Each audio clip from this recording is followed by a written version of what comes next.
emergency decision. Plus, Manny Pacquiao is in studio with us to talk about his big fight this summer. Looking forward to it.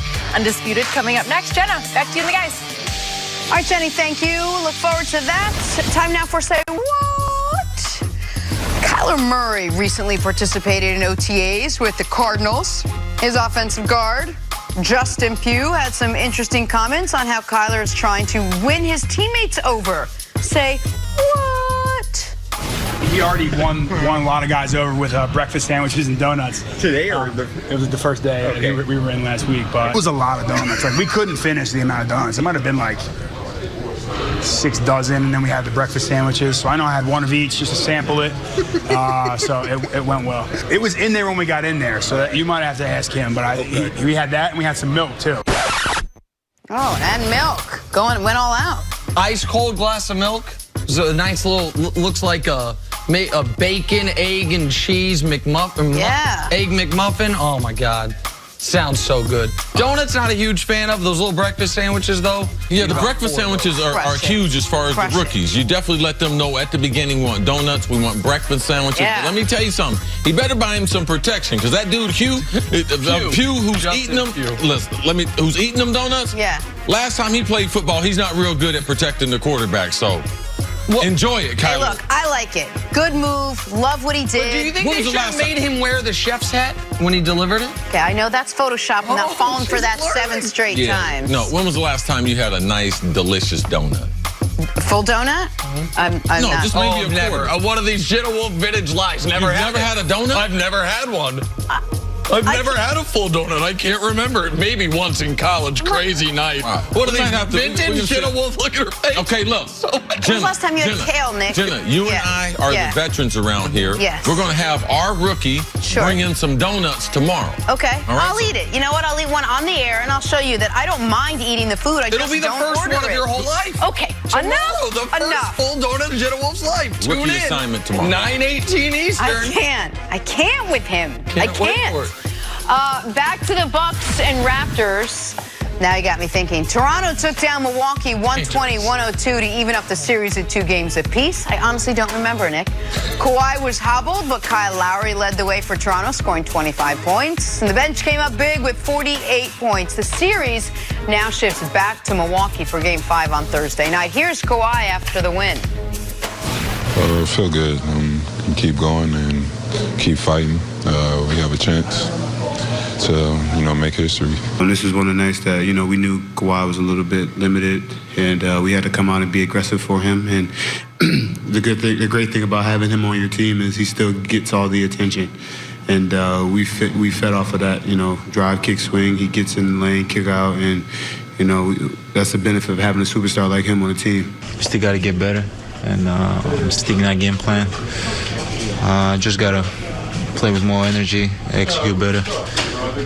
But our feeling is the same. It doesn't change. They did their job.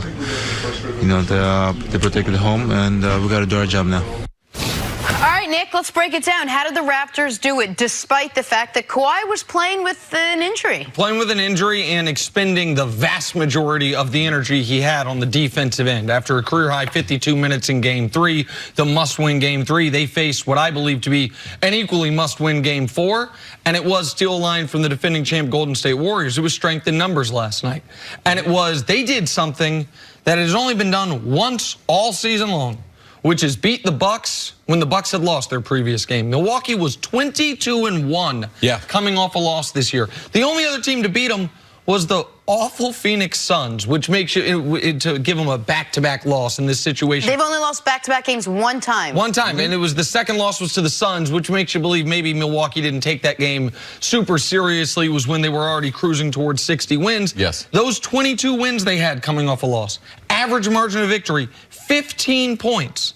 Milwaukee had a chance last night to make it clear, hey, you won Game 3, you kept your season alive, took you double overtime to do it. Giannis had a rough night, and you still needed double overtime. We are not just better than you. We are clearly the best team in the league, and Toronto wouldn't let them do it. Toronto fell down 7 early. Nick Nurse called timeout, said you are not matching the intensity of your opponent.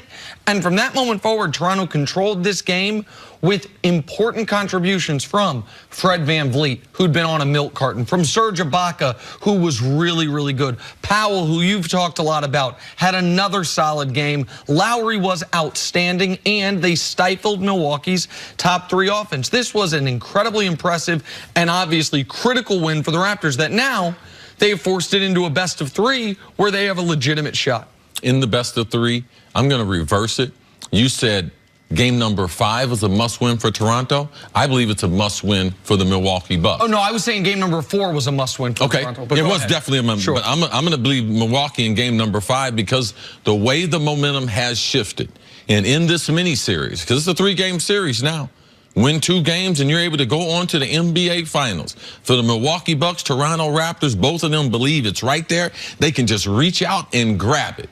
But if Milwaukee loses, and you talked about this only the 2nd time they lost back-to-back games, imagine if they lose 3 in a row. Which they haven't done all year at any point. And so now you go back to Toronto with that crowd and the way they were getting on Giannis at the free throw line. Bledsoe puts together another bad game. And just like that, we talk about the team that won 60 games, their season's in jeopardy. This is a very competitive series, and I believe it's almost impossible if Kawhi is at the health he was at last night for them to win a 7-game series. Because I do believe it's going to go 7 games, but 2 times in the 4th quarter in Milwaukee, I believe Kawhi could take over those games. I don't believe that the others, I wouldn't put that pressure on them. In last night's game, the others for the first 3 quarters, they were great. You didn't have to depend on them in crunch time because they had control of the game. So this is an exciting series. I expected these 2 teams. They were the best 2 teams during the regular season. Even though I know we talk about Golden State, these 2 teams had the best record, and it's playing out that way. And you thought Toronto would win last night. I didn't. I thought Milwaukee would assert. When one team is clearly better than the other, a lot of times the lesser team wins game 3. They're not going to get swept. You win game 3 in your home court, and then the far superior team takes control of the series in game 4. That's what I thought Milwaukee was going to do last night. You had Toronto.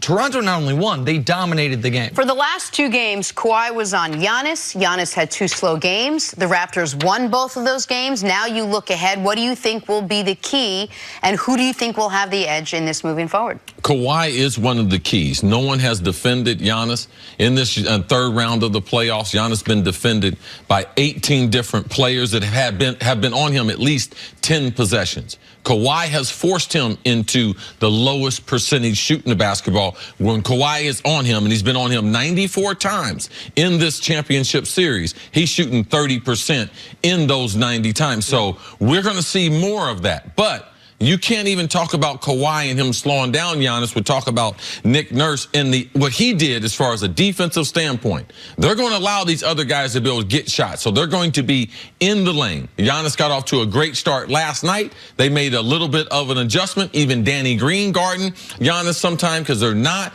going to allow him to have layups and dunks. So Kawhi in the defensive standpoint, to me, that is the biggest thing in this series. Can he keep up his defensive energy and still be less than 100% on the offensive end? I believe it's hard to impossible for the Raptors to be able to win that way, Nick. Right. You think Kawhi is going to have to be able to do what he was doing in the Philly series in the beginning of this series, even though they weren't winning, which is outstanding defense and being their leading scorer offensively. To me, the key is very simple.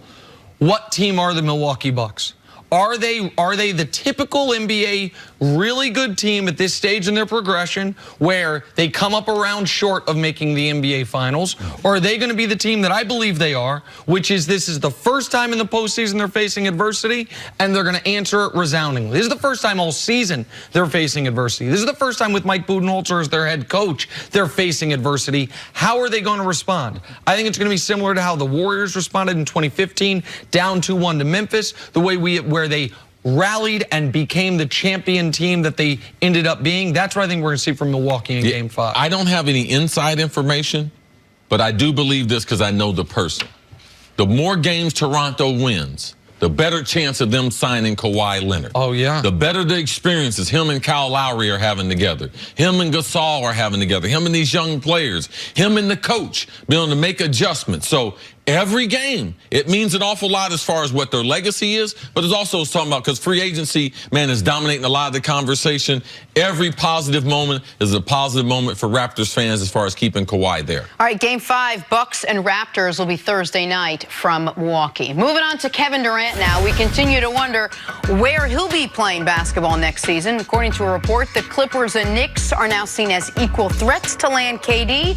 However, Warriors owner Joe Lacob says he's confident KD will re-sign in Golden State next season.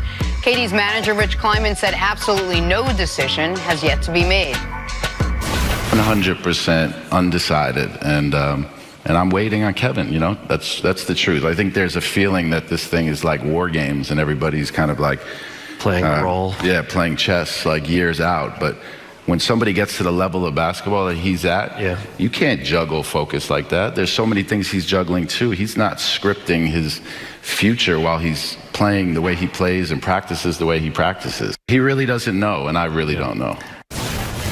All right, CC, what do you think the best option for KD will be in free agency? Well, I think KD has a number of options, but I just believe as far as KD, the things he's communicated that are important to him, and that being his legacy, that being the things he wants to be involved off the court from a business standpoint. The reason why that's more important to me is because he said it. Kawhi Leonard, I can talk about his future because I know it's based on basketball. He don't care anything about that. Last year, the shoe deal was important to him. He was able to get that with New Balance. A lot of these players, they have their own little things that they want to do within their own personality. A media company. If you're going to be at a media company, man, New York or Los Angeles. So now it's a matter, does he want to go to the Clippers? I know he has a home there. I know there's a great deal of interest. But if you look at last year, when we were watching everything as far as free agency, LeBron was playing, and LeBron did the best job as far as a free agent. I'll address that in the offseason. So you couldn't keep just picking at him. But the Lakers had done everything from a cap standpoint, shipping off younger players so that LeBron James was going to be there. Nick, you knew early in the process, man, LeBron's going to be with the Lakers. The Knicks have done similar things. They traded Kristaps. They cleared the space for 2 players. They brought in one of his buddies as an assistant coach. They've done a lot of things. I mean, sometimes 1 + 1 is 2. But we try to make it out to be some sophisticated math and everything. I don't believe that he's made his decision. Steven Jackson, a close friend of his, a couple other people I've talked to, he's been consistent in that. But I do believe the first day of free agency, when he does sign, that he'll be up and ready to go in New York. I believe he's already got some office space. I believe they already have a place to live. I believe a lot of things have been done to send the message that we've come to the conclusion that we have today. And what Rich Kleiman's saying is patently not true. That, there's too much going on during an NBA season to be thinking about your next move. Oh, okay. That's when it happens. Oh, all right, well, except for the fact that Draymond, during the 73-win season, was recruiting Kevin Durant during that Oklahoma City Thunder season, talking about their next move. That LeBron was putting pieces in place for his move to Los Angeles last year. That LeBron and Chris Bosh and D. Wade started talking about playing together at the Olympics years before, structured their contracts so it could potentially happen. So that part's nonsense. But where's the best place? Well, if it's the most money is Golden State. And the best chance to win is obviously Golden State. But much like if you ask someone to marry you and they say, I don't know, that's an answer. The answer is no. If they can pay you the most money and you have the best chance to win titles, then we would already know you're staying. There wouldn't be, Rich Kleiman wouldn't be up there saying, I don't know. Because Kevin Durant would have told the whole world months ago, of course I'm staying here. They can pay me the most money. We're about to move into a brand new arena. I'm 2-time defending finals MVP. So he's leaving. And if there was any question that he's leaving, seeing the team sweep Portland without him solidified that he's leaving. Does he want to be with the Clippers, where he will be in the shadow of LeBron in Los Angeles, or the Knicks? I think the answer has always been the Knicks. Man, I asked Sue to marry me, and she told me, man, all that ain't necessary.